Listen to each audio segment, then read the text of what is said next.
नमस्ते मित्रांनो, 1 सप्टेंबर 2025 रोजी सुप्रीम कोर्टाने एक निर्णय दिला की सध्या सेवेत असणाऱ्या सर्व शिक्षकांना किंवा ज्यांना सेवामध्ये प्रवेश करायचा आहे किंवा पदोन्नती घ्यायची आहे अशा सर्व शिक्षकांसाठी टीईटी परीक्षा म्हणजे शिक्षक पात्रता परीक्षा ही सक्तीची केलेली आहे। मित्रांनो, यामुळे संपूर्ण देशामध्ये एक शैक्षणिक क्षेत्रामध्ये खळबळ माजली। याच्यावर आता बरीच चर्चा झाली आणि बऱ्याच राज्यांनी या सुप्रीम कोर्टाच्या निर्णयाचा आदर राखत त्याच्यावर पुनर्विचार याचिका दाखल करण्याचा निर्णय घेतला। म्हणजे एकदा सुप्रीम कोर्टाने निर्णय घेतला की त्यानंतर त्याच्यावर सहसा निर्णय बदलला जात नाही, परंतु त्या निर्णयामध्ये जास्त स्पष्टता येण्यासाठी रिव्ह्यू पिटिशन दाखल करण्याची गरज असते। आणि ही रिव्ह्यू पिटिशन दाखल करण्यासाठी सुरुवातीला उत्तर प्रदेश, झारखंड, बिहार, उत्तराखंड, राजस्थान, मध्य प्रदेश या सरकारांनी रिव्ह्यू पिटिशन दाखल आतापर्यंत त्यांच्या झालेले आहेत।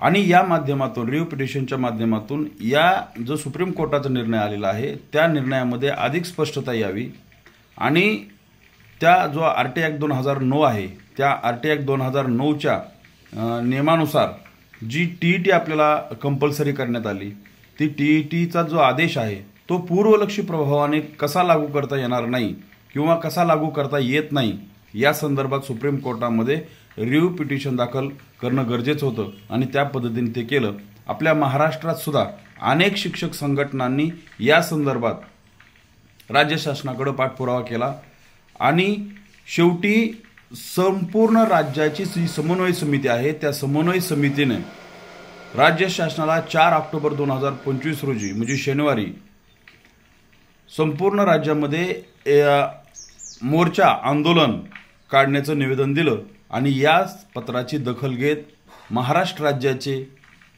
शासन किंवा महाराष्ट्र राज्याचे शिक्षण राज्यमंत्री सन्माननीय पंकजी भोयर साहेब यांनी संपूर्ण राज्यातील जी समन्वय समिती आहे शिक्षकांची, कर्मचाऱ्यांची, त्या समितीला चर्चेसाठी निमंत्रित केलं आणि ही निमंत्रण देत त्यांनी ही बैठक पार पाडली। मित्रांनो, या बैठकीमध्ये अतिशय सकारात्मक चर्चा झाली।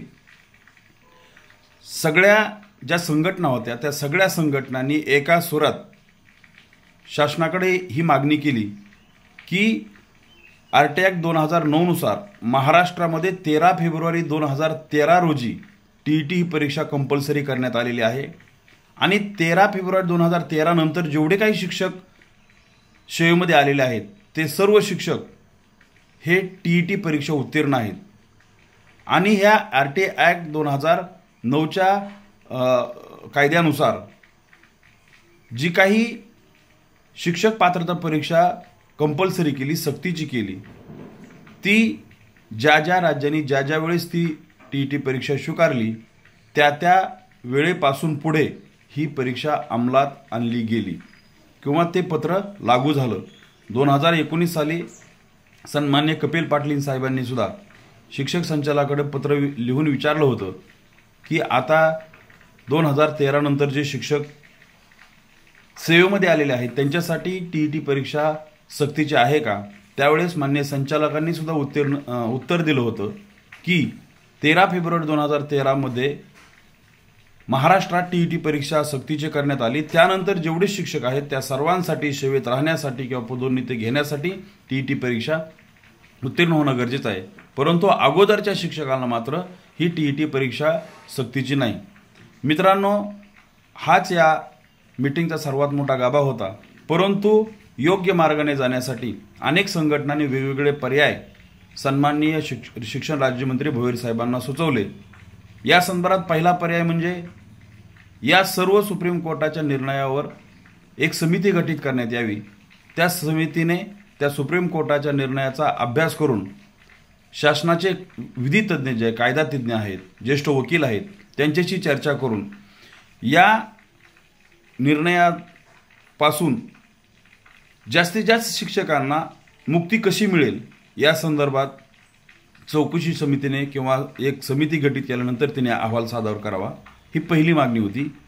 दुसरी, या समितीच्या माध्यमातून 13 फेब्रुवारी 2013च्या अगोदर जे काही शिक्षक आहेत त्यांच्यासाठी पूर्वलक्षी प्रभावाने हा सुप्रीम कोर्टाचा निर्णय लागू होणार नाही किंवा लागू होऊ शकत नाही अशा संदर्भात त्यांनी त्या समितीने अहवाल द्यावा।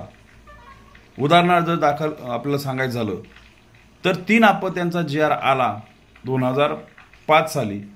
2005च्या अगोदर ज्यांना 3 अपत्य होते त्यांच्यासाठी हा GR लागू नाही, परंतु 2005 नंतर म्हणजे GR आल्यानंतर जर एखाद्याला 3रं अपत्य झाले असेल तर त्यांच्यासाठी मात्र हे GR हा नियम लागू होता। तसाच या प्रकारे इथं सुद्धा 13 फेब्रुवारी 2013च्या अगोदर जे शिक्षक लागू आहेत ते त्यावेळी जी काही शिक्षक पात्रता परीक्षा होत्या, निवड मंडळ होती, डेडची मेरिट लिस्ट होती किंवा त्याच्या अगोदरच्या ज्या परीक्षा होत्या त्या सर्व उत्तीर्ण करून ते शिक्षक सेवेत आलेले आहेत आणि त्यांची सेवा 15, 20, 25 वर्ष झालेली आहे। अशा शिक्षकांना या निर्णयातून सूट देण्यात यावी अशा संदर्भाचा अहवाल ह्या समितीने तयार करावा। तिसरा पर्याय असा सुचवला की जे शिक्षक जसं 53+ शिक्षकांना ज्यांची सेवा 5 वर्ष राहिलेली आहे अशा शिक्षकांना सुप्रीम कोर्टाने रिलीफ दिलेली आहे, तसं 50 वर्षाच्या पुढच्या शिक्षकांना सुद्धा किंवा ज्यांची 15 वर्षापेक्षा जास्त सेवा झालेली आहे, 20 वर्षापेक्षा जास्त सेवा झालेली आहे अशा शिक्षकांना या निर्णयातून सुप्रीम कोर्टाने सूट द्यावी अशा प्रकारचा एक अहवाल देऊन तो अहवाल रिव्ह्यू पिटिशनच्या माध्यमातून किंवा केंद्र सरकारचे जे शालेय शिक्षण विभाग आहे तिथं किंवा या सर्व निर्णयात जो काही केंद्राचा कायदा आहे की RT ॲक्टनुसार जो केंद्राचा कायदा आहे की त्या कायद्यानुसार देशातील सगळ्या शिक्षकांना TET परीक्षा उत्तीर्ण होणं गरजेचं आहे, त्याच्यामध्ये दुरुस्ती करण्यासंदर्भात सुद्धा राज्य शासन केंद्र शासनाकडे पाठपुरावा करू शकतं। त्याच्यामध्ये दुरुस्ती अशी करता येईल की ज्यावेळेस पासून RT ॲक्ट लागू झाला त्यानंतरच्या सर्व शिक्षकांना TET परीक्षा कंपल्सरी असेल। अशी जर दुरुस्ती झाली तर मित्रांनो जवळजवळ सगळ्या शिक्षकांना यातून रिलीफ भेटणार आहे। त्यानंतर झारखंड सरकारच्या धर्तीवर 2 वर्षामध्ये जास्तीत जास्त TET परीक्षा घेऊन आणि त्यातही फक्त शिक्षकांसाठी, जसं यशवंतराव चव्हाण विद्यापीठाचं B.Ed हे फक्त शिक्षकांसाठी आहे, इन सर्व्हिस सेवांतर्गत B.Ed जसं आहे तसं सेवांतर्गत शिक्षकांसाठी सुद्धा तुम्ही TETचं आयोजन करू शकता आणि या TETच्या आयोजनात जास्तीत जास्त शिक्षकांना सहभागी करून घेऊन त्यांना उत्तीर्ण करण्याचा मार्गही आपल्याला अवलंबता येऊ शकतो।